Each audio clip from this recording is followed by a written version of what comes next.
चला पाहूयात भाजीत किंवा आमटीत मीठ जास्त झाले तर काय करावे.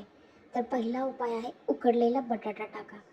बटाटा मीठ शोषतो आणि भाजीचा खारटपणा लगेच कमी करतो आणि भाजीचेही प्रमाण वाढते. दुसरा उपाय आहे ताजी कोथिंबीर मिसळा. कोथिंबीरीचा ताजेपणा खारटपणाला सौम्य करतो आणि भाजी ताजी व हलकी वाटते. तिसरा उपाय आहे चव संतुलित करा.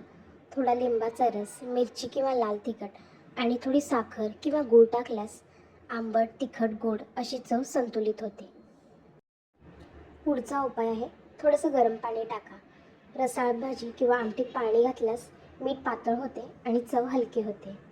पालेभाजी असल्यास शिजलेला भात किंवा बेसन घालून भाजीचे प्रमाण वाढवा, त्यामुळे मिठाचा प्रभाव कमी होईल. पुढचा उपाय आहे कडक पाव भिजवून घाला. भाजीत कडक पावाचा तुकडा टाकून काही वेळ भिजू द्या.